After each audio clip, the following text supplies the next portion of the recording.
News here, my favourite royal, Prince Louie, is making headlines again. Prince Louie is stealing the show at Trooping the Color once again. And in case you missed the young prince adorably stealing hearts, here's a look. Prince Louie stepped forward, expecting smiles and polite applause. But the youngest royal delivered a remark that froze the crowd mid-cheer. Whispers rippled, guards stiffened, and aides exchanged glances as innocence collided with protocol. Cameras caught the moment. Palace routine shattered, and a harmless appearance suddenly carried weight far beyond a child's years. What did the 5-year-old say that left officials scrambling and insiders quietly alarmed? Stay with us as this single sentence sends shockwaves through tradition, secrecy, and the future tone of the monarchy. A whisper that shook the palace terrace. Prince Louis never intended to steal the spotlight that afternoon. It was meant to be another familiar royal scene, played out under clear spring skies, with the Wales family stepping onto the palace terrace for a carefully planned public appearance. The purpose was simple: reassure the public, display unity, and offer a glimpse of the monarchy's future. Prince William stood calm and composed.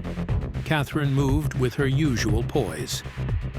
Prince George held his position with quiet discipline, while Princess Charlotte smiled confidently, already comfortable in the public gaze.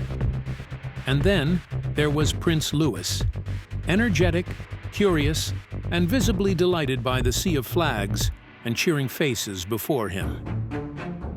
At first, everything followed the expected rhythm.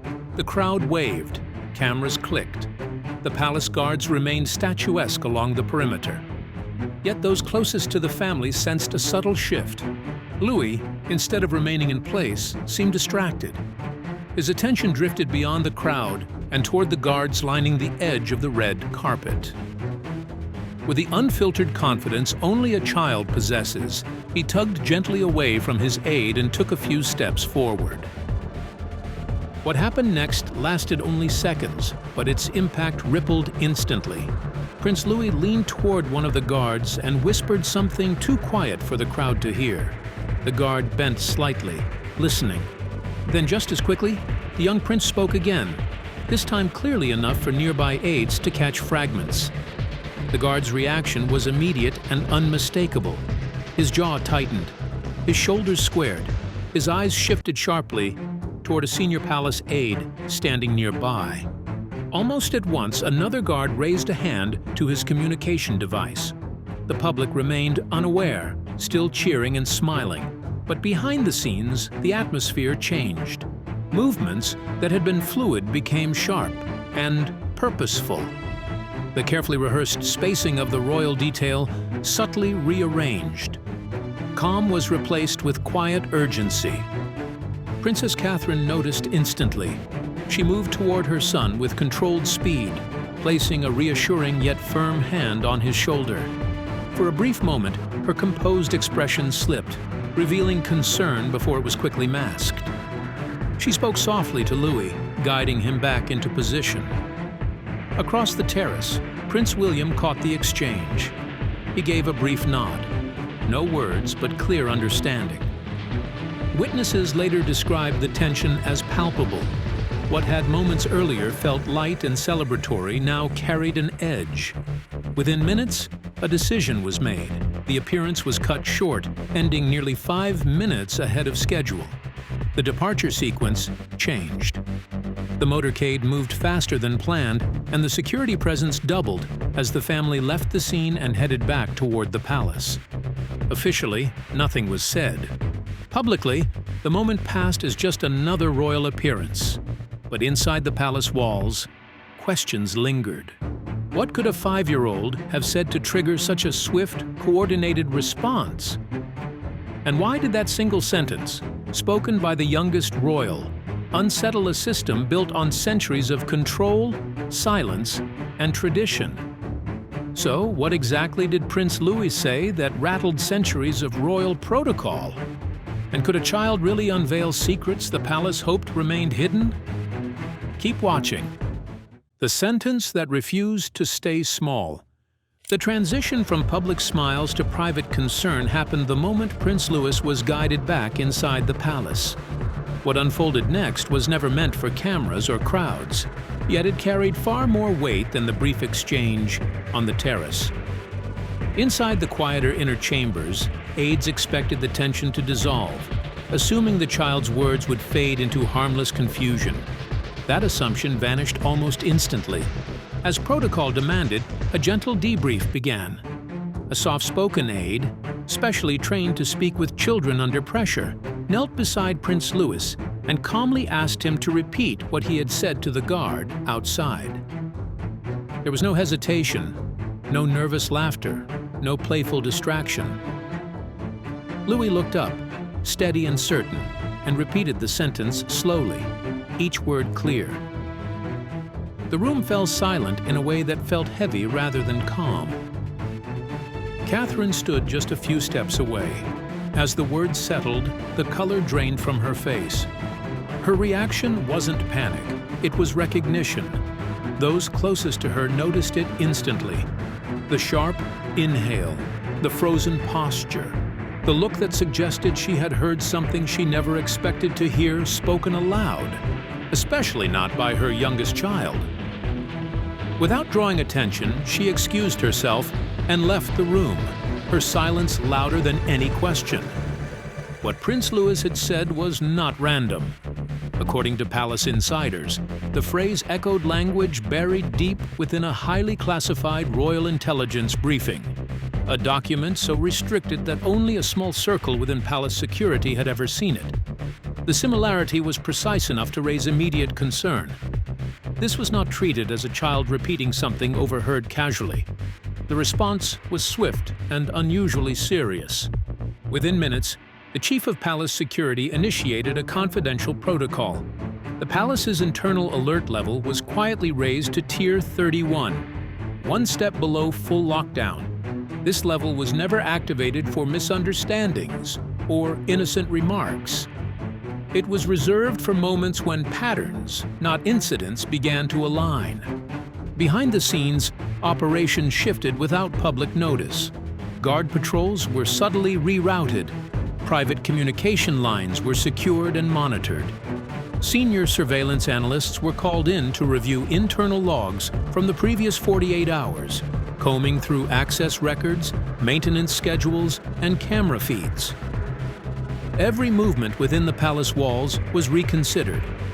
Meanwhile, Prince Louis was escorted to a private playroom within a secure wing, surrounded by familiar faces and comforting routines. He remained unaware of the chain reaction his words had triggered. To him, nothing had changed. But for the adults watching closely, everything had. What unsettled them most was not just what Louis said, but how he said it with calm certainty, as if stating a simple fact rather than a troubling observation. And at the center of the growing concern was one haunting sentence. Now, repeating quietly through palace corridors and security briefings alike. They're watching from the walls. As analysts worked and senior aides exchanged guarded looks, a deeper question began to take shape, one that challenged long-held assumptions about privacy, security, and what a child could possibly notice in a place built on secrets, while the palace moved forward, outwardly composed, inwardly bracing for what those words might truly mean. Now, how could a 5-year-old speak words echoing decades-old secrets? What hidden eyes lurk within the palace walls? Stay glued. Echoes buried beneath the stone. As the palace security teams worked through the evening, a disturbing realization surfaced inside the command wing. The sentence Prince Louis had calmly repeated, "They're watching from the walls," was not a phrase anyone should have recognized. Yet, it had a history. Records confirmed it appeared only once before, in a tightly sealed internal briefing from 2002, compiled during the later years of Queen Elizabeth II's reign. The report never reached public view. It spoke in fragments, wrapped in coded language referencing a security irregularity observed within royal living quarters. The phrase had been labeled a lexical anomaly, an unusual expression with no known source. How a 5-year-old could repeat it in the exact context defied every reasonable explanation. While analysts traced timelines and access logs, Catherine withdrew into her private quarters. Alone behind a locked door, she moved an armchair gifted to her years earlier by Queen Elizabeth herself. Behind it sat a concealed compartment, one she had hoped never to open again. Inside lay a thin envelope, its seal faded with age, bearing a single word written in a careful hand: Clarion. It was a name never spoken aloud, shared only between Catherine and the late Queen. She read the contents quickly, her face unreadable, then destroyed the pages completely. When she returned to the command wing minutes later, her voice was calm, controlled, but firm. The instruction was simple and unsettling. The East Wing corridor must be monitored again. Across London, Prince William was attending a military charity engagement when his secure phone vibrated in a precise pattern. 3 short signals, then silence. He recognized the code instantly. Without explanation, he left the venue, his sudden departure noticed by onlookers and caught on several phones. By the time his vehicle reached the palace gates, security had already sealed off multiple stairwells. A trace scan was underway. Nothing concrete had been found, yet instinct alone had triggered one of the oldest response systems still embedded within royal protocol. Inside the palace, unease spread quietly. Senior members of staff exchanged looks heavy with memory. Some of the older generation had heard similar wording before, decades earlier, though never spoken aloud in such a setting. Prince Louis's statement, unsettling as it was, did not stand alone. A nearly identical phrase had once appeared in Queen Elizabeth the Queen Mother's final private correspondence to the Royal Archives, written reviewed, and then deliberately removed from all official records. That connection had remained buried in a restricted chamber deep within the archives, where a narrow bundle wrapped in parchment rested beneath the Queen Mother's personal crest. Few even knew it existed. Fewer still had permission to examine it. Among those documents was a letter long dismissed by modern advisors as symbolic reflection, titled simply as a consideration of unseen observers. At the time, it was brushed aside as a metaphor, the thoughts of a monarch shaped by another era. But as a child's voice echoed the same words within palace walls, that dismissal no longer held. The similarities were too exact. The tone was too aligned. And when the senior archivist retrieved the only untouched physical copy that night, one line, blackened in every public version, stood fully visible. It reads not as poetry, but as warning. There are those within our own walls who do not serve the crown, but watch it, patiently waiting. How did Prince Louis uncover words long hidden in royal archives, hinting at watchers within the palace? What could this mean for the monarchy's secrets? Stay with us. When the past echoed in the present. The moment Prince Louis spoke, repeating the chilling words, the palace seemed to shift imperceptibly. What had once been dismissed as poetic musings or ceremonial superstition now demanded attention. Ancient fears, long tucked away in dusty volumes, whispered through the corridors with renewed intensity.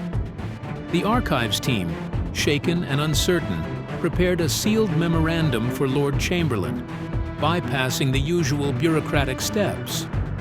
This was no longer idle curiosity. It had become a matter of immediate concern. Decades earlier, during Queen Elizabeth II's transition and the careful preparations for succession, aides had reviewed many of her mother's final writings. At the time, certain passages had raised eyebrows. The Queen Mother had referenced observers beyond the veil of service, a phrase that one aide remembered questioning. The response had been firm. The words were purely symbolic, nothing more than allegory or reflection. The matter was quietly set aside, filed under sentiment and nostalgia. Yet even then, the timing had been peculiar. These entries were written mere months before the Queen Mother's death, a period when her mental clarity was assumed impeccable. Why, aides had wondered, would a matriarch so disciplined and exacting speak of unseen watchers and potential threats within her own walls? Years later, even Princess Anne, known for her practical and unflinching perspective, had privately asked about the contents of these documents. The explanation she received was the same. The writings were emotional farewells, steeped in metaphor, not literal warning. But now, with Louis's words echoing inside the palace, Anne reportedly fell silent, her composed demeanor replaced by a frozen stare. Witnesses described her expression as turning to stone upon hearing a phrase she had been told to dismiss decades earlier. For the royal household, a family that guards its history with clinical precision, this sudden convergence of past and present was more than coincidence. It was a spark that reignited conversations the palace had long avoided. Ancient protocols, carefully archived intelligence, and cryptic references once deemed poetic now demanded serious reconsideration. The alignment between the child's statement and the Queen Mother's nearly forgotten words suggested something that could no longer be ignored. Inside the command wing, staff began reviewing documents that had never been cross-referenced in this way. Security plans, personal letters, and intelligence briefings were all pulled together. Whispers spread of patterns long unnoticed, of phrases and observations that, once isolated, had seemed harmless, but now formed a web too precise to be ignored. The palace, outwardly serene, was internally on high alert, its staff moving with a renewed urgency. The revelation was unsettling. A simple sentence from a 5-year-old prince had bridged generations, forcing the monarchy to confront shadows of its own past. What had been written in secrecy decades ago, now spoken aloud by the youngest heir, demanded a reckoning. The walls of the palace, built over centuries, seemed suddenly alive with meaning. And if the child had sensed it, who or what else was paying attention? Could Prince Louis truly uncover centuries-old secrets within the palace walls? Who else might be silently watching? Stay tuned. The Blue Room Revelations. What had long been dismissed as historical ephemera now returned with an unsettling weight, its shadow creeping through the palace corridors like a quiet warning. The whispers from the past, once buried under decades of bureaucracy, were rising again, demanding attention. Amid the growing unease, all eyes subtly turned toward Catherine. Calm, composed, and unusually informed, she had long moved quietly within the palace, yet now she appeared central to understanding the strange events unfolding. The pressing question echoed through inner circles. What had Prince Louis truly seen, and who could interpret it? For years, Catherine had held symbolic access to a hidden chamber in Windsor known only to a select few, the Blue Room. Concealed behind a reinforced panel near the Queen's private study, it housed documents reserved for future queens and custodians of the monarchy's legacy. Unlike any other room in the palace, it did not appear on official blueprints and remained untouched by casual staff. Its velvet-lined drawers contained diaries, letters, and personal records spanning centuries.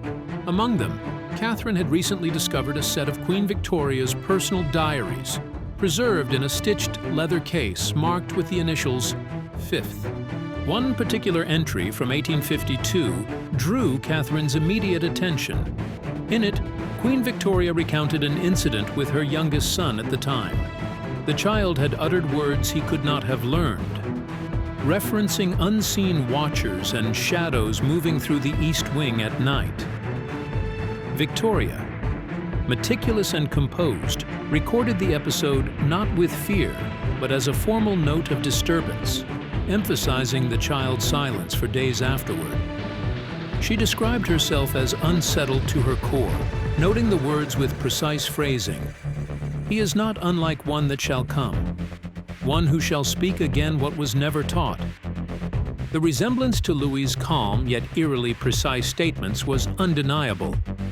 Catherine felt a chill as she read the words again, tracing the uncanny parallel between the past and the present.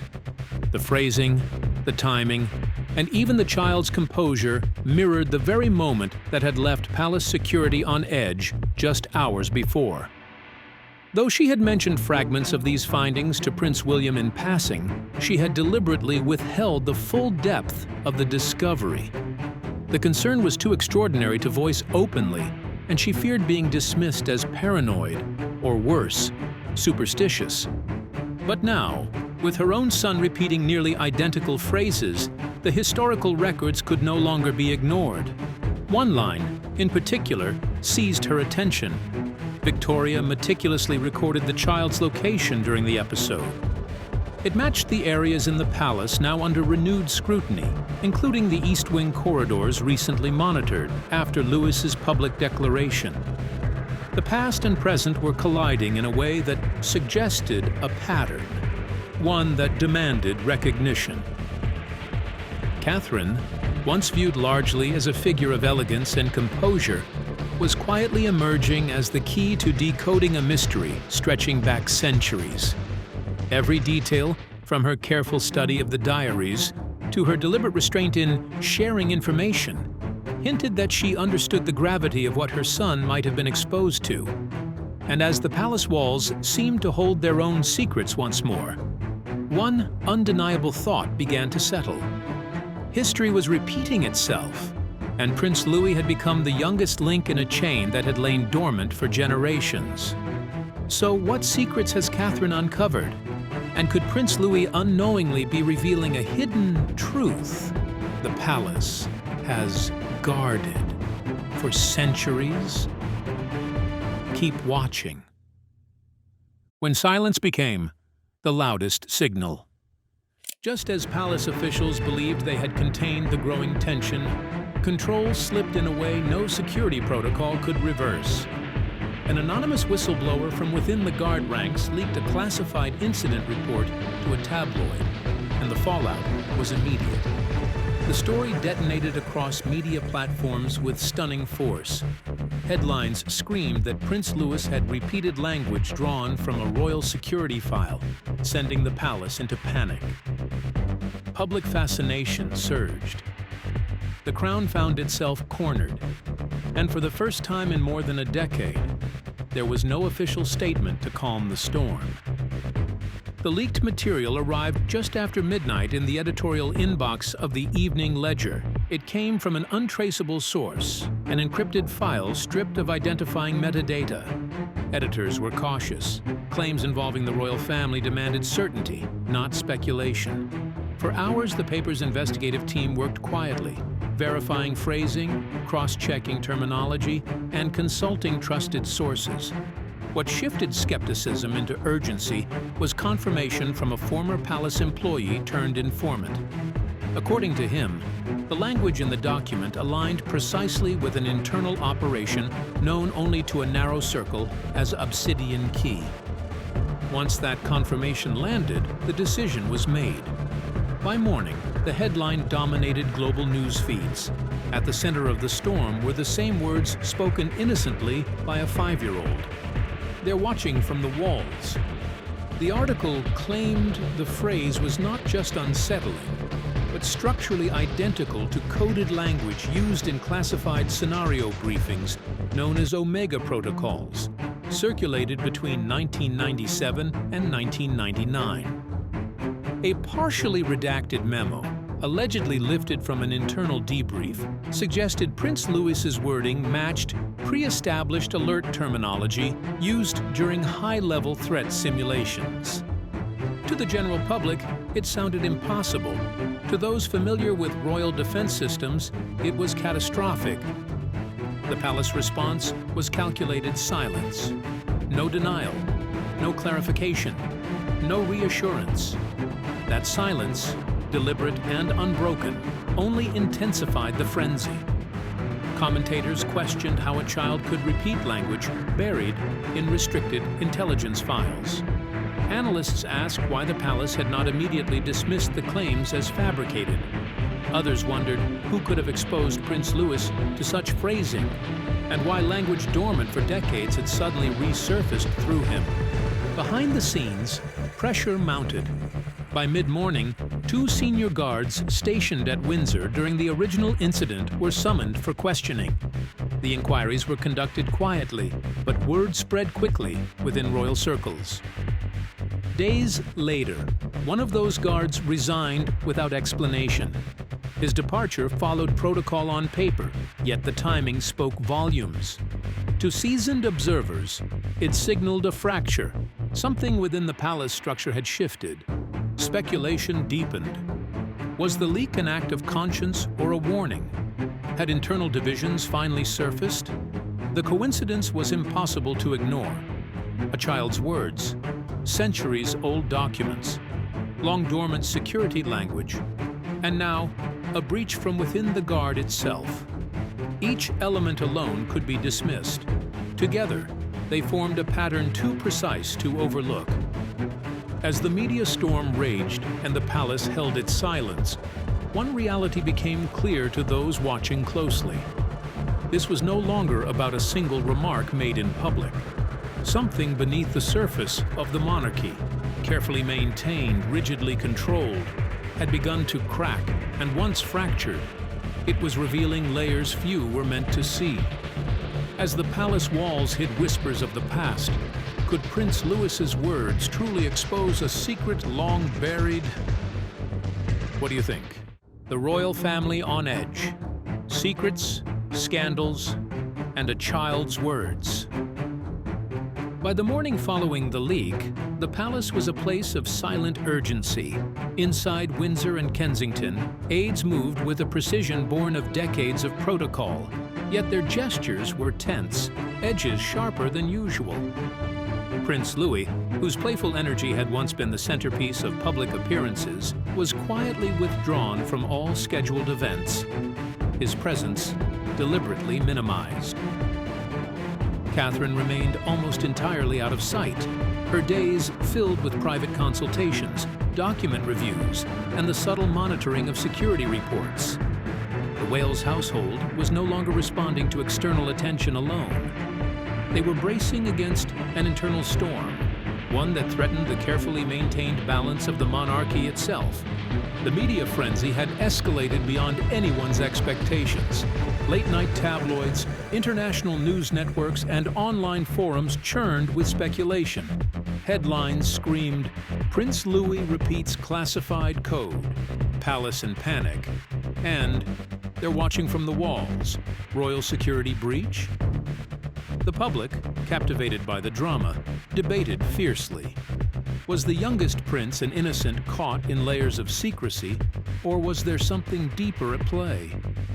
A thread of prophecy that somehow ran through the royal lineage. Some hailed Louis as a symbol of unfiltered truth, an innocent voice cutting through decades of veiled control. Others warned that his words hinted at a danger long hidden, one that stretched across generations, whispered in private letters, diaries, and classified files.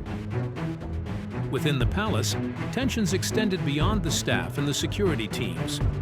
Camilla, deeply angered by the headlines and suspicious of their origins, reportedly confronted a senior courtier over breakfast. Those close to her recalled the confrontation as heated, laced with accusations and frustration. She claimed that the Wales camp might be orchestrating a narrative, a carefully constructed campaign designed to win public sympathy and deflect attention from shifts in internal power structures. Her sense of isolation, coupled with a perception that Catherine's media influence was growing into a subtle dominance, had only amplified her anger. The palace, for the first time in recent memory, felt like a place divided not just by formal hierarchy, but by alliances, suspicion, and the weight of old resentments. Meanwhile, Parliament began to stir. A coalition of opposition backbenchers issued a formal demand for inquiry, citing potential national security risks tied to the heir's family. lawmakers questioned how sensitive royal intelligence could appear, even inadvertently, in the public sphere. The headlines had already spread globally, and the narrative had reached a point where no simple denial could contain it. Calls for transparency were urgent, and some even questioned whether internal palace secrecy might have contributed to the confusion, or worse, if it masked long-standing vulnerabilities. Amid the political and media whirlwind, the public conversation took on a life of its own. Online forums debated whether Prince Louis was an unwitting messenger of truth, echoing centuries-old warnings buried in the diaries of Queen Victoria and Queen Elizabeth, the Queen Mother. Television panels dissected the implications of a child repeating phrases that matched decades-old security codes, while global headlines framed the event as a moment of both innocence and extraordinary consequence. Admirers framed Louis as a quiet beacon of honesty, the child whose words transcended his age to illuminate hidden patterns in the monarchy. Critics warned that these revelations exposed a system that had been quietly protecting secrets for generations, and that the recurrence of such a phrase might signal a deeper, unacknowledged danger. Within these overlapping crises, the political pressure, media frenzy, familial tension, and historical echoes, one truth became undeniable. The story had outgrown the palace walls. Prince Louis's simple words, "They're watching from the walls," had transcended childish curiosity. They had become the catalyst for a reckoning, connecting past and present, innocence and authority, curiosity and caution. The monarchy now faced a question it had long avoided. What hidden truths lay dormant in its corridors, waiting for an unexpected voice to awaken them? Every movement, every glance, every whispered conversation hinted that the palace's equilibrium was fragile. And amid the growing uncertainty, Catherine's role, once largely ceremonial and symbolic, had transformed into something central, something quietly indispensable. She alone seemed positioned to interpret the layers of history, the coded language of past generations, and the significance of her own son's words. As debates continued outside and tension mounted inside, one realization crystallized. The monarchy's story, always tightly scripted, had entered a chapter it could no longer fully control. So, what do you think Louis truly saw behind those palace walls? And could a 5-year-old really echo secrets buried for generations? We'd love to hear your thoughts in the comments. Don't forget to like, share, and subscribe.